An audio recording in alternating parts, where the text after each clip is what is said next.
осындай выточка түрін алу жолын көрсетіп шығамын. Ал енді осы выточканы основа лекаламызда қалай шығарып аламыз. Мен сіздерге қазір соны қысқаша түрде көрсетіп шығамын. Мынау біздің көкірек сызығымыз, мынау бел выточкасы. Енді осы бел выточкасынан мына бел выточкасының серединасынан мына оңға қарай 2 сантиметр аламыз. Осы 2 сантиметрді мына біздің қолтық ойындымыз тұр ғой. Сол қолтық ойындымыздың мынау ортасына дейін алып барып көтереміз.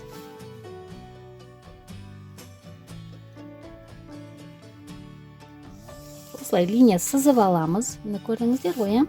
Енді осыған біз мына қолтықтан былай қарай осы сызыққа мынандай қылып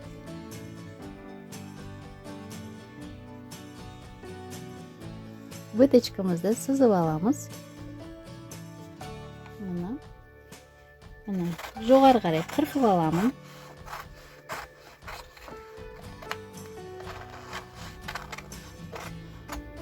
Мына қырқып алдым. Мына бізде мынандай шықты. Енді мына көкірек сызығын қырқамыз.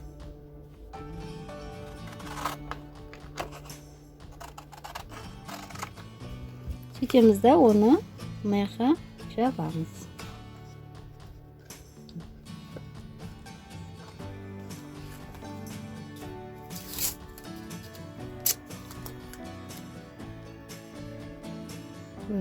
Линиялар линиясымен біріктіреміз. Сөйтеміз де бумажный скотчпен фиксировать етеміз. Мынандай жандарындағы лишний болып шыққандарын алып тастаймыз. Қараңыздар, бұл. Мені қыздар, мен мына көкірек сызығын жауып бір-біріне мына фиксировать етіп алдым. Мына бізде мынандай выточка орын алды, мынандай болып.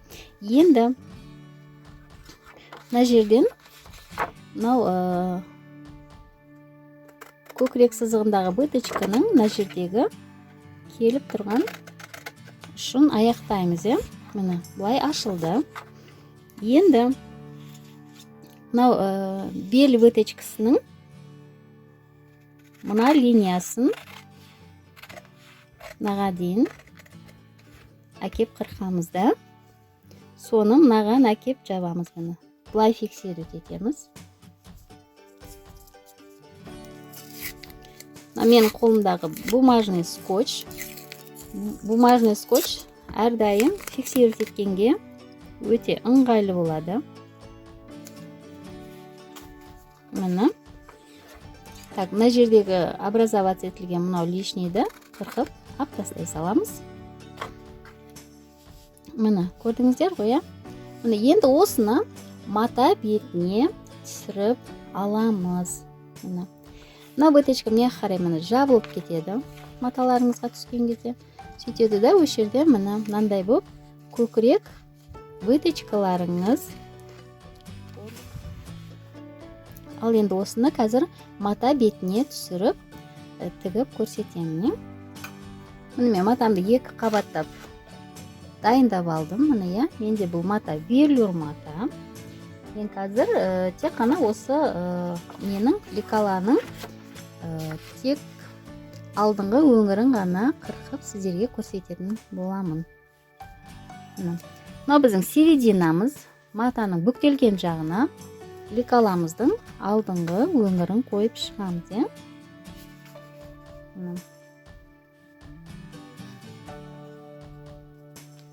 Бір-біріне кішкене ашық қоямыз, өйткені бізге тігіске запас шығу керек. Енді осыны қазір енді бормен сызып аламыз.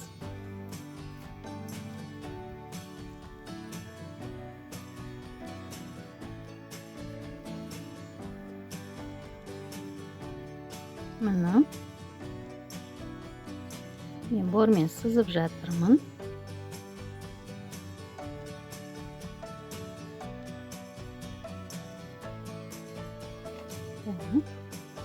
Енді мына частьін сызып шығамыз.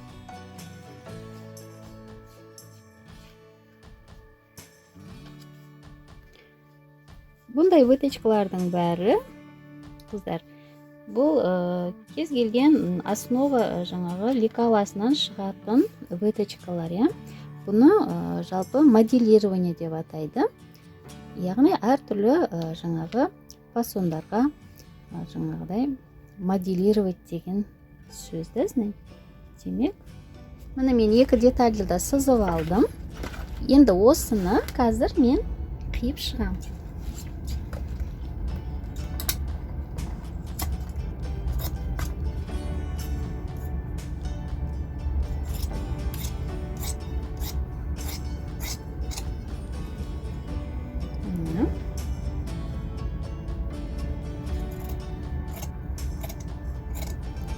Бұндай выточкаларда запас 0,5-тан көп болудың қажеті жоқ,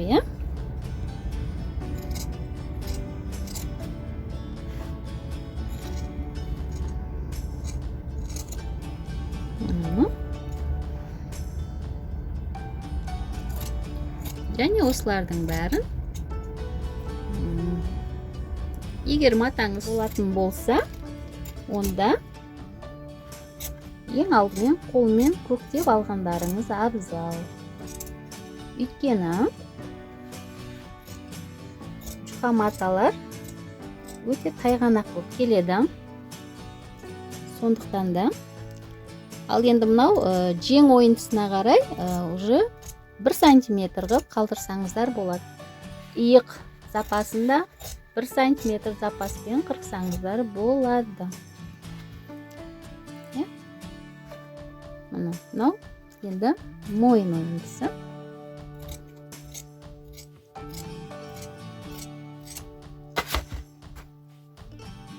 Міне, мен деталім дайын болды. Ең бірінші біз мына выточканы жауып аламыз машинкада.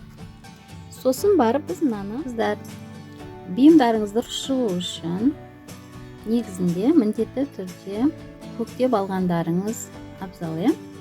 Міне мен қазір көктеп шығамын.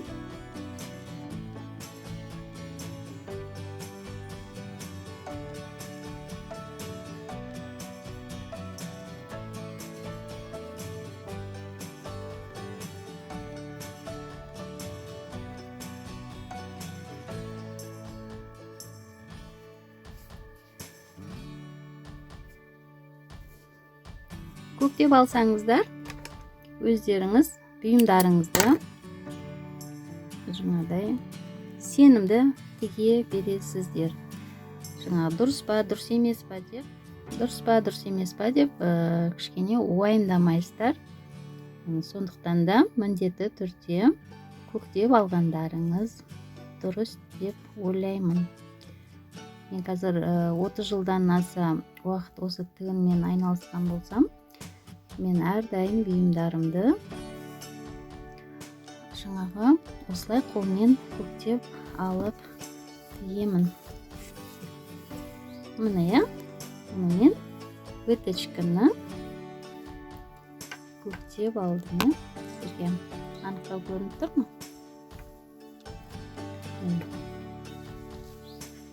Мен көктеп алдым.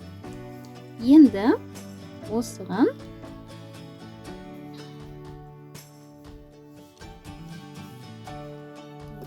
құрметті қыз-келіншектер, мен екі выточкасында міне көктеп алдым, екі шетінде. Енді осыған бұның жанындағы мынау деталіне кеп қосамыз. Міне, көрдіңіздер? Мынаны қосамыз. Міндетті түрде етек жағынан жоғары қарай айландырғандарыңыз, және де оны қиып алып тастай саламыз. Қазір мен сіздерге енді осыны деп көрсетейін.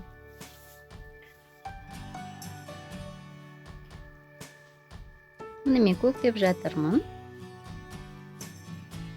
Өзім айтып өткендей, міне 0,5 қып көктеп шығасыздар.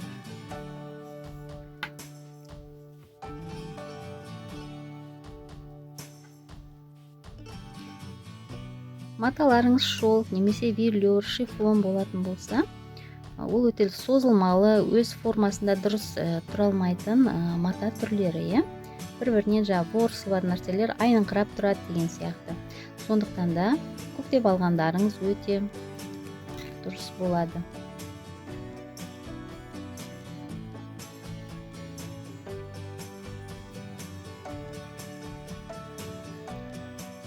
Көктеп алсаңыздар, әрбір қырқан детальдарыңыз жаңағы өз орындарына жақсы барып отырып келеді.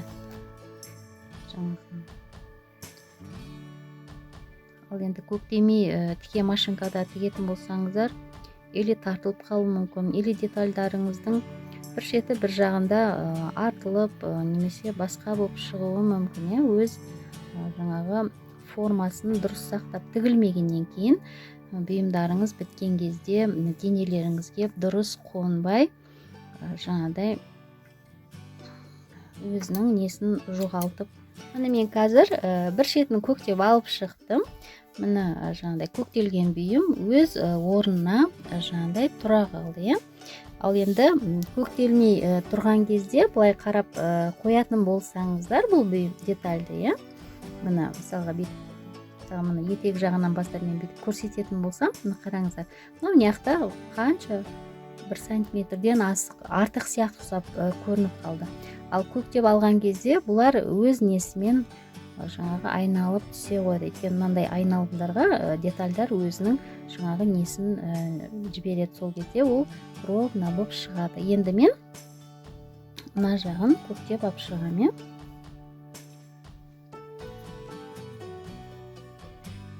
Міне мен екінші жағын көктеп алып жатырмын.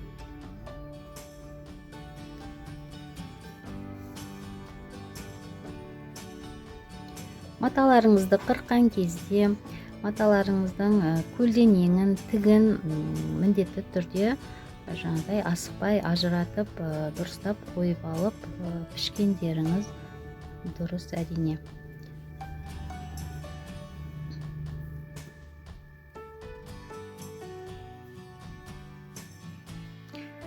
Мен жалпы сіздердің өтініштеріңіз бойынша жаңағы барынша асықпай көрсетуді жөн көріп жатырмын.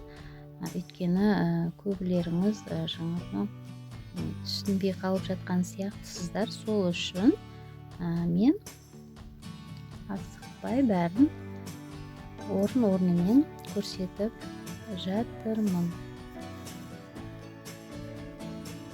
Так, мұны мен екінші шетінде көктеп алдым. Мұны қараңыздар. Енді осыны машинка тігістерінде тігіп шығамыз. Мына жердегі выточка бұл көктеуге не қылмай, мынандай қалып қоя береді. Мына жерден тігіп орнатып. Сіздерге анық болу үшін мен машинка тігісін матаның жаңа түстес светіне ауыстырмадым. Сіздерге көрінсін деп. Так жалпы өздеріңіз тіккен кезде міндетті түрде әрине енді көктелген жібін сөгіп алып тастаймыз. Енді мына жақтағы выточка, көкірек выточкасының жаңағы жалғасып шығатын ұшын тігіп аламыз.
жағын тігіп шығып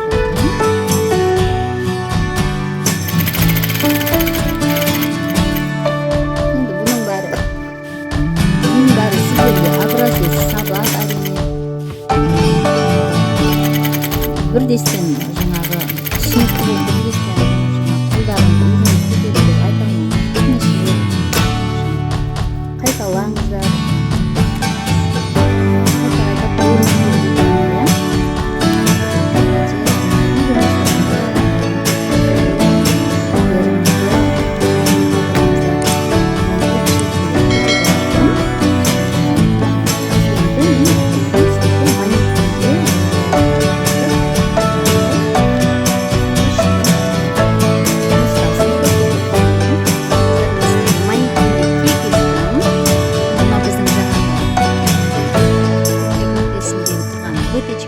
Сіздерде де дәл осылай әр өздеріңіздің размерлеріңіздің көкірек нүктесіне бұл келу керек.